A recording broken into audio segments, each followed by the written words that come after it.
ఈరోజు దేవుని వాగ్దానం మనం తెలుసుకుందాం. మరి యెషయా గ్రంథము 40వ అధ్యాయము 31వ వచనంలో, యెహోవా కొరకు ఎదురు చూచువారు నూతన బలము పొందుతారు, వారు పక్షిరాజు వలె రెక్కలు చాపి పైకి ఎగురుదురు అని దేవుడు మాట్లాడుతున్నాడు. అంటే ఇది ప్రామిస్తో కూడిన మాట. ఏంటంటే మనందరం కూడా అలసట అనేది లేకుండా మనం ఈ జీవితంలో ప్రయాణం చేయాలని యేసుక్రీస్తు ప్రభువారు మనకు తెలియజేస్తున్నారు. ఈ దినమంతా కూడా మీ జీవితంలో మరి ఎంతగానో ఒత్తిడికి దూరంగా ఉండి మిమ్మల్ని ఇబ్బంది పెట్టి ప్రతి ఆలోచనకి కూడా దాన్ని పక్కగా తొలగించి ప్రణాళిక ప్రకారంగా ఈ రోజంతా మీరు సంతోషంగా ఉండాలని దేవుడు అంటున్నాడు. దాని నూతన బలము అన్నాడు. ఇద్దరు భక్తుల గురించి చూస్తే, అబ్రహాము 75వ సంవత్సరంలో దేవుడు ఆయన దర్శించి మాట్లాడారు. అంటే 75వ సంవత్సరంలో బిడ్డ విషయంలో మాట్లాడారు.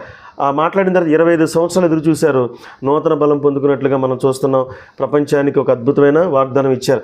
నెక్స్ట్ యోసేపు, యాకోబు 12 మంది పిల్లలు ఉన్నారు. ఆ 12 మంది పిల్లల్లో కడసరివాడైన యోసేపు, ఆయన అన్నయ్యల మీద నెపం చెప్పాడనే ఉద్దేశంతో అమ్మేసుకుని తర్వాత భయంకరమైన ఇబ్బందులు పడి ఆయన జైల్లో పెట్టబడిన తర్వాత, చేయని తప్పుకి జైల్లో పెట్టబడిన తర్వాత ఇంచుమించు 10 సంవత్సరాలు పైబడి జైల్లో ఉండి నలిగిపోయి నూతన బలం కొరకు కన్నీటితో ప్రార్థన చేసినప్పుడు ఈజిప్ట్ దేశాన్ని ఏలటానికి దేవుడు రెక్కల చాపాడు యోసేపు.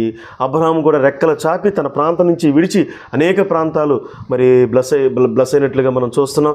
నీ జీవితంలో నా జీవితంలో కూడా దేవునికి లోబడితే ఖచ్చితంగా మనము నూతన బలం పొందుకుంటాం, పైకి ఎగురుతాం. దేవుడు చెప్పిన మాట మనం వినగలిగితే మనం ఆశీర్వదించబడతాం. ఈ దినమంతా కూడా దేవుడు మిమ్మల్ని అందరినీ కూడా ఆశీర్వదించాలని దైవ సేవకుడిగా ఆశీర్వాదాలు ప్రకటిస్తున్నాను.